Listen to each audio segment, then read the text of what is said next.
Good morning, Heritage family. I am thrilled to be with you this morning. It is so good to be together for the beginning of November and to see all of you rested and refreshed from that extra hour of sleep that you got last night.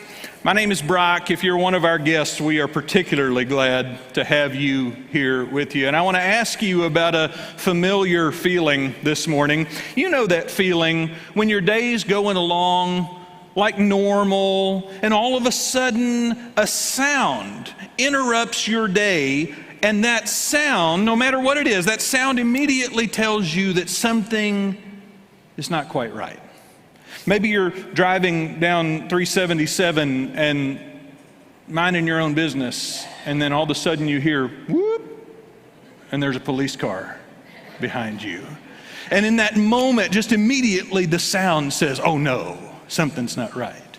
Maybe you're in the kitchen and you're up to your elbows in dishes and you're trying to get things cleaned up, and all of a sudden from the far reaches of the house where the kids were, you hear a crash. And then the sound of a child crying. And you immediately know something's not right. You probably recognize the experience when your car starts making some sort of new noise that it's never made before. Maybe it's a squeal that happens when you put your foot on the brake, or maybe it's a whine that comes whenever you step on the gas, but it definitely wasn't making that sound before. And in that instant, you're immediately wondering, how much is it going to cost to get it to quit making that sound? The world is noisy. And every day we hear thousands and thousands of distinct sounds. But our brains have trained themselves to be able to pay attention and to process the sounds that we hear and to pick out the sounds that don't belong. The sounds that seem out of place. Call it a survival instinct if you like, but we listen to our surroundings all day long. We hear various sounds everywhere we go, and we make quick calculations about which of those sounds make sense in the moment and which of those sounds don't. We're deciding which sounds require a response, which sounds require a reaction, and which ones can be safely ignored, right? But it's not just the random and unexpected environmental noises around us that we have to figure out. We also spend every day listening to the sound of what other people have to say. And we have to interpret, and we have to make decisions about how we would respond, how we should react, what we're going to think about what somebody else has just said to us, don't we? I think this is the more difficult listening task. More difficult than responding to the interruptions, the scary noises, the crashes, the whines in your engine, the sirens. Really, this is the more difficult one. Because no matter the topic, there's all sorts of conflicting opinions out there, right? There's all sorts of different agendas. There's all sorts of different ideas out there. And if you have a big decision to make in your life, you can bet that there will be different sources and different people who are telling you different advice about what you ought to do with your decision. And there are some of those sources that offer wisdom. Some of those sources that are giving you good insight, and some of those sources that are going to steer you down the wrong path. And the challenge for us is figuring out who's telling me the truth here. I heard a fascinating story recently about basketball legend Wilt Chamberlain, who was a star in the NBA back in the 50s, 60s, and 70s. Chamberlain was 7 foot 1 inch tall. He played center, which meant that he could just, almost at any point in the game, just reach up and drop the ball into the basket anytime he liked. But Wilt Chamberlain was a notoriously poor free throw shooter. His NBA career average for free throw success was just barely over 50%. Opposing teams would figure out sometimes that it was safer to just foul him and send him to the free point or the free throw line than to let him shoot from the field, because at least there he had to make 2 baskets and he probably wasn't going to make both. But that all changed briefly in the 1961-62 NBA season because Wilt Chamberlain's coach came up with an idea. He said, "Wilt, I want you to start taking your free throws and throwing them underhand." It was unconventional, but it worked. Chamberlain started shooting free throws underhanded in all of his games. He immediately improved his success rate. In fact, in that season, he had the best free throw percentage of his entire career versus all the other all-star seasons that he played. In fact, in March of that year, where there was one game where he scored 100 points in one game. That record has never even come close to being broken. And on that night, shooting free throws underhand, Wilt Chamberlain made 28 out of 32 free throws. Shot them all from between his knees, like this. And then a few months later, he went back to shooting his free throws overhand.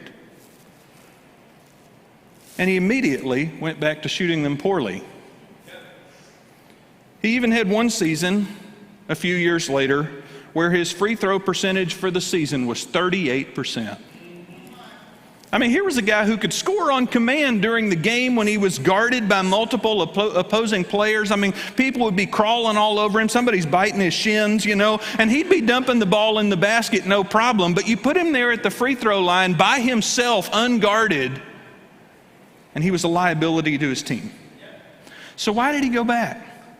Why did he go back to shooting underhand since it had worked so well for him when he had tried it? Chamberlain would write about this later in his autobiography after he was retired, and he said, "The thing about shooting the ball underhand for those free throws," he said, "I felt silly. I felt silly shooting underhanded, and I know I was wrong.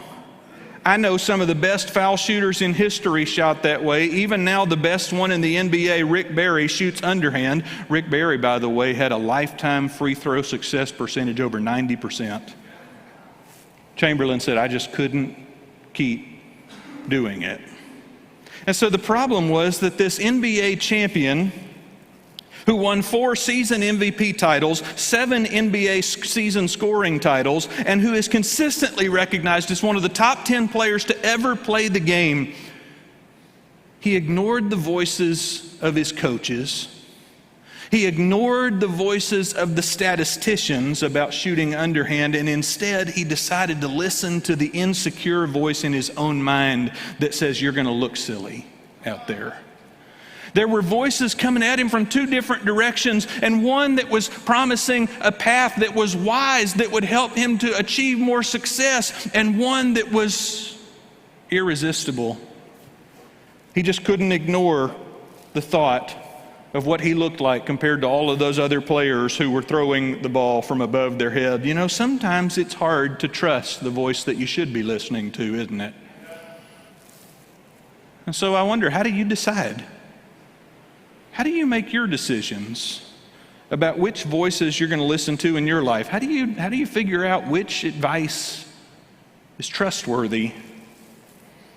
Those are personal questions, and there's probably a litany of answers and factors to be considered, but I think your answers to those questions, those answers shape the direction and the outcomes of your entire life. Now, today we're kicking off a mini series of sermons, and we're talking about some of Jesus' teaching about money, particularly the teachings that are found in the New Testament book of Luke. And I want to tell you right from the start, this is not one of those series where we're going to talk about giving to the church, although that is important. This is a series where we're going to be considering what Jesus has to say and deciding whether Jesus' voice is the voice of wisdom or not. You see, you might not realize it, but Jesus has a lot to say about money.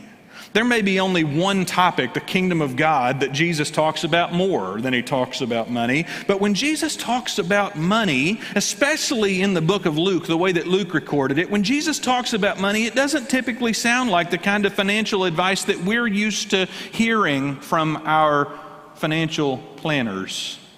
It doesn't sound like the kind of input that we're used to hearing from capitalistic economists. When Jesus talks about money, he doesn't speak as if money makes the world go round.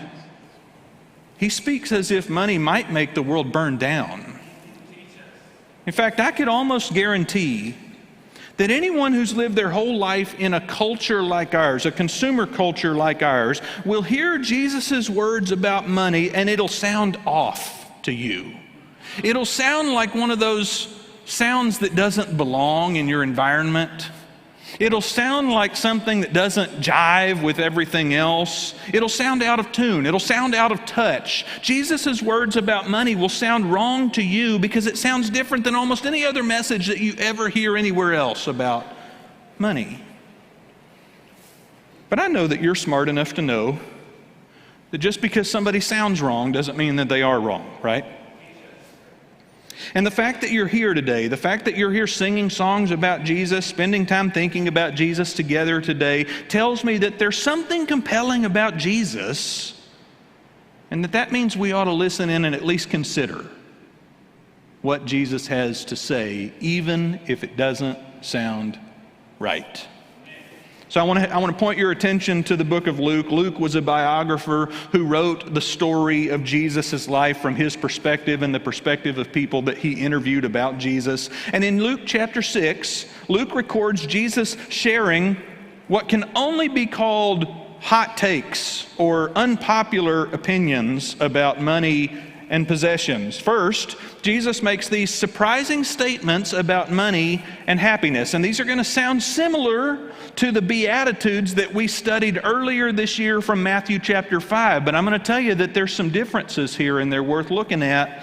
Luke chapter 6, beginning in verse 20. Here's what Jesus says. He says, "Blessed are you who are poor, for yours is the kingdom of God.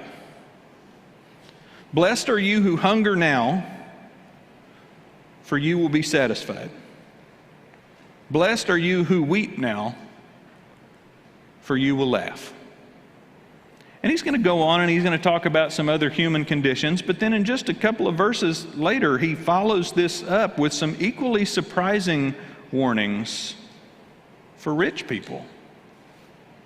He says, "Woe to you," which is like saying, "You poor thing. Woe to you who are rich, for you've already received your comfort. Woe to you who are well fed now, for you will go hungry. Woe to you who laugh now, for you will mourn and weep." And when Jesus makes statements like this, I'm assuming that if you're paying attention and if you have a similar cultural background to what I do, and by that I mean somebody who's just grown up in a capitalistic society in the West in the last 2,000 years.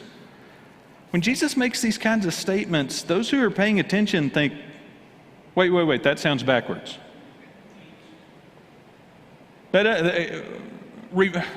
Try that again, Jesus. You got it mixed up. He feels happy for poor people and worried for rich people? The hungry people should feel fortunate, but those who have enough to eat ought to feel at risk. These kind of statements do not compute, right? They don't make sense from our economic perspective because in our world, rich people sure seem like the ones to be envied. In our world, it sure seems like the ones who have plenty to eat are the lucky ones. In our world, Jesus' ideas sound out of touch, out of tune. In fact, in our world, when Jesus says things like, "Woe to you who are rich," we might think to ourselves, well, he doesn't really mean that. Or we might think, he's probably talking to like real rich people. Like the mega rich, people who are richer than me. Maybe that's what we think. Of course, it's hard to remember that almost all of us are rich by any historical or global measure. It's easy to forget that if your family had options about which vehicle to drive to church this morning, you're among the richest people in history. It's easy to forget that having a day off during the week and having the means to go out to eat on any given day puts us in the upper echelon of history's wealthiest people. It's easy to forget all of that because when we look around, we don't feel rich. We don't feel rich because we see people who appear to have more than we do and their lives look so carefree. We don't feel rich because most of us don't feel rich because we're still working to reach some target number that's going to give us the confidence that we can stop working and still have enough so that we won't be one of those blessed hungry people.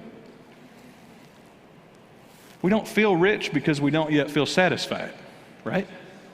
I mean, and that, just being honest, I'm not prescribing you, I'm talking to me. Like, I promise you, I'm never going to step on your toes from this pulpit without stepping on my toes first, okay? I'm talking to me. We don't feel rich because we don't yet feel satisfied. And so maybe when we hear Jesus' words about the fortunes of poor people and the poverty of rich people, maybe we dismiss those sayings because we assume he can't be talking about us.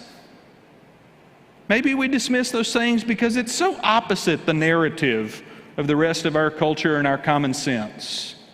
But I want to suggest to you this morning, I want to suggest to you that Jesus is not threatening doom and gloom for rich people.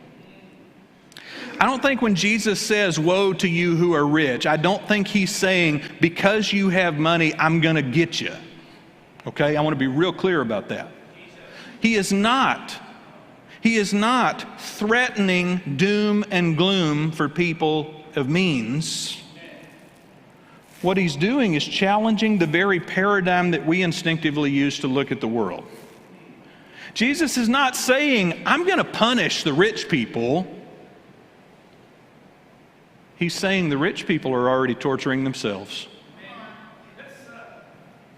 They're already torturing themselves by putting their hope in accumulation that doesn't truly satisfy. He's saying rich people should be pitied because they've staked their life, they've used their time, they've invested their years on the wrong goals. And the question we got to wrestle with, the question you and I have to ask,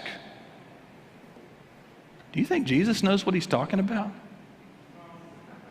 Is it possible that Jesus could be right? There's another sequence of stories from Jesus' life. It's recorded a few chapters later in Luke chapter 12. Jesus is teaching a large crowd of people, and he's just finished telling them about how God values every human life. About how God values every human life even more than he values the littlest sparrows. He says, God takes care of the sparrows, and you're worth so much more than those. And when he says this, he's talking to poor people. He's talking to people who feel insignificant in this world. He's talking to people who might be surprised to find out that God cares about them even more than sparrows, because sometimes they haven't recognized that compared to the rest of their community. He's talking to people who feel insignificant, and then suddenly interrupting his teaching. Chapter 12, verse 13 says, someone in the crowd said to him, "Teacher, tell my brother to divide the inheritance with me." Which is a money question, right? And we don't get any more details about this family dispute. I don't know all the ins and outs about what happened. I don't know if somebody was being mistreated. I don't know if this person just wanted their brother to have pity on them and share a larger portion of the family's money. We don't know those details. And Jesus doesn't involve himself in the dispute. In fact, his response to this person is, "Man, who appointed me a judge or arbiter between you?" Which is to say, keep me out of this. Y'all figure it out. But what Jesus does do, remember, he's been sitting here talking to poor people, telling them about how rich they are because of God's love for them, and then somebody says, "Hey, help me get my hands on some more money." And he doesn't get involved in the drama, but what he does do is he warns them. Getting the money is not going to be the solution you think it is. Verse 15, it says, "Then he said to them, 'Watch out.'" Now read this here. Jesus Christ says, "Watch out, be on your guard against all kinds of greed. Life does not consist in an abundance of possessions." The Greek word he uses here for life, when he says life does not consist, the Greek word is the word that's associated with abundant life or eternal life. If you look up the other places it's used in the Scripture, typically it's referring to rich life. And Jesus is saying owning a lot is not the path to that. Owning a lot is not the path to the rich, good life. I wonder if I shouldn't just put this sticker on my wallet. Watch out. Be on your guard. Life does not consist in an abundance of possessions. I think Jesus anticipated that people back then, and maybe people today, would have a hard time following his logic with that statement. And so, as a master teacher, Jesus added an illustration in the form of a parable or a story with a message. Verse 16 says, he told them this parable. The ground of a certain rich man yielded an abundant harvest. He thought to himself, what shall I do? I have no place to store my crops. Then he said, I've got it. Here's what I'll do. I'll tear down my barns and I'll build bigger barns. And there I will store my surplus grain. And I'll say to myself, you have plenty of grain laid up for many years. Take life easy, eat, drink, and be merry.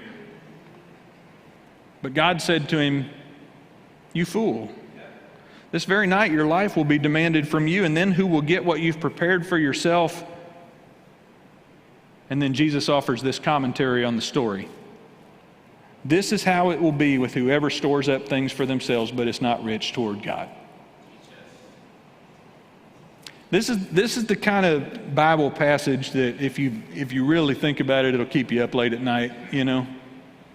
If you think about this, I mean, you know, it's that time of year coming up here where you got to re-enroll in, the healthcare stuff for next year at work, and you got to tell them how much you want to set aside for the 401k every couple of weeks and all of that stuff. You know, it's that time of year coming up. And then the preacher went and read this story.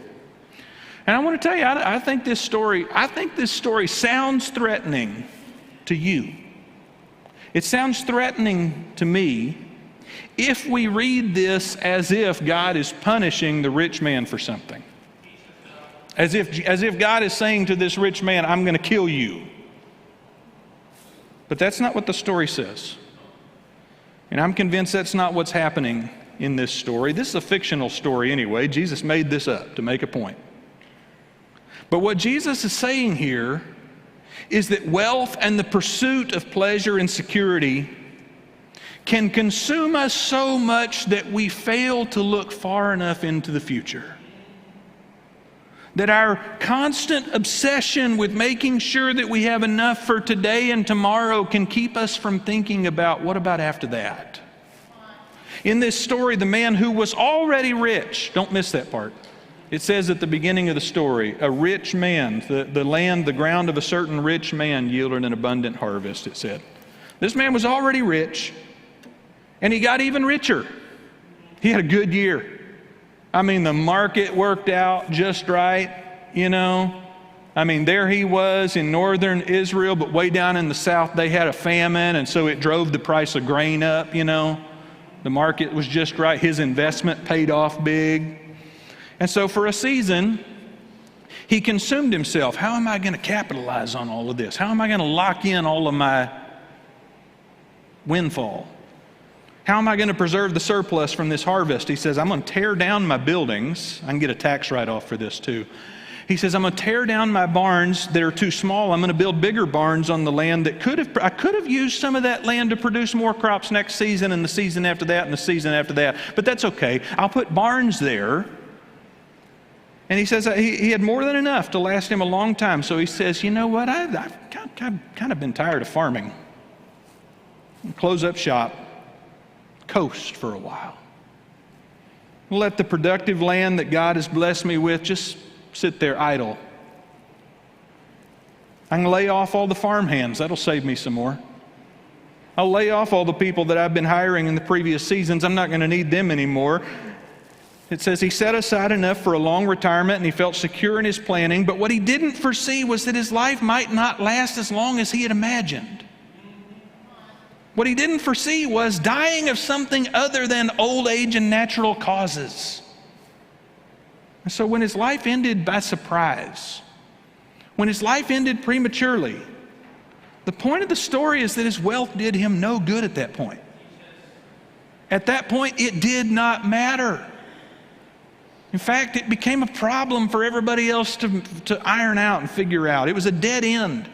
And this is a tragic story, because here's the story of a guy who, by all cultural accounts, seemed like he was very successful, and he gets to the end of his life and he finds out he was chasing the wrong goal. And the more I reflect on this story, the more I'm convinced the problem is not that the man did something sinful. It's that the man did something stupid. It's not that the man did something wrong. It's that he did something ignorant and selfish. It's hard to talk about money in church, isn't it? Try it from up here. It's hard to talk about money in church. There's been a lot of abuses. You see the stuff, the news, the headlines, the social media, about all the, pastors and church leaders with their fancy sneakers and outfits and private jets and all that kind of stuff. It's hard to talk about money in church. But we need to talk about money in church. We need to talk about money in church because money can so easily become the focal point of our attention. It can so easily become the object of our worship, even if the worship doesn't look anything like singing songs and praying prayers. We got to talk about money in church because money, and Jesus knew this, money can so easily get its claws into your heart and your soul and your calendar. And it can make you think that's the goal.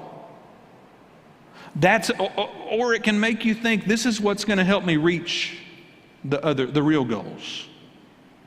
The security, the comfort, the pleasure, the status, the memories, the resources, the assets. Money can so easily just dig its claws into you. And Jesus knew this. Jesus knew that it was really, really easy in every culture, in all of human history, in every civilization, on every continent. Jesus knew that it's so easy for money to just get its claws in you and make you think this is the point.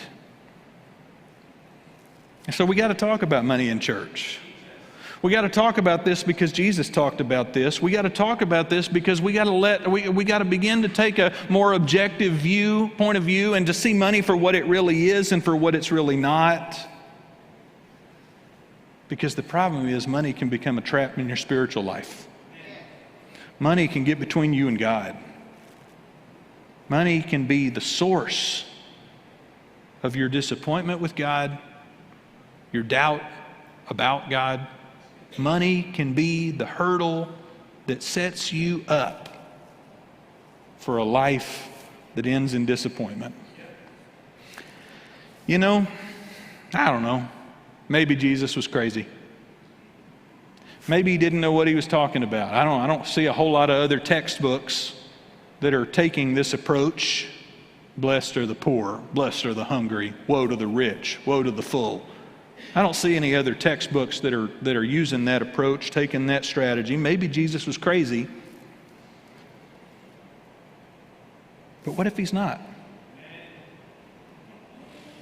What if he's not? What if Jesus knows what he's talking about? What if Jesus knows something that we don't? And knows something that we don't realize, we don't understand about our relationship with money? Because it's kind of like that noise your car makes that you weren't expecting. You're going to hear that noise, and sometimes you think, man, that sounds to me like a warning that something's wrong with this car. Maybe you're going to hear this teaching and think, that sounds to me like a warning that something's wrong with Jesus. That maybe Jesus doesn't have the answers that I need. You might think that. Or, hear me out, or it might be that we're actually listening to wisdom, and it's just so far beyond us that it's going to take us a while to figure that out. It could be that when we're listening to Jesus' difficult teachings, countercultural, counterintuitive teachings, unpopular teachings about money, it could be that we're actually listening to wisdom. And the thing is, when you hear something that doesn't sound right, but then you figure out that there was wisdom in it. When you hear somebody say, shoot the basketball underhanded, and you're like, no, that doesn't sound right. That'll never work. And then you try it, and you have the best season of your life. Then all of a sudden you realize maybe that person knew something about basketball that I didn't know. Maybe that person had something figured out that I needed to listen to. Maybe there was wisdom beyond me. Maybe there was wisdom beyond everybody else that I'm around. Maybe there was wisdom beyond all the other players in the league. Maybe there's wisdom out there that even though it sounds kooky, maybe I need to listen to that. It could be that when you're listening to the voice of Jesus talk about money, it could be that he's hoping you'll have ears to hear it. That this time, you won't skip over these verses and think, no, he didn't mean that. That maybe this time you won't skip over these verses and think, he's not talking about me. He's talking about real rich people. Maybe Jesus is just hoping that this time we'll hear it. You know, there's just so many other places in the Gospels, so many other places in Matthew, Mark, Luke, and John, that I feel like life has proven to me Jesus knew what he was talking about. So many other places in these stories and these teachings where it was like, man, I would never have come up with that on my own, but Jesus was dead on. He knew what he meant. He knew what he was saying. And particularly, when he talked about the condition of my heart and how I needed to be made a new creation from the bottom up. And so that's what we're doing here. That's what we're doing when we're together as a church and when we listen to the teachings of Jesus. When we get together like this and we think about all that Jesus had to say, we're going to talk about money, but we're going to talk about the other things that Jesus talked about, because what we are learning is that Jesus was right, that we need a rebuild. We need a renewal. We need a restoration. We need to be redeemed. And that offer is still there for us.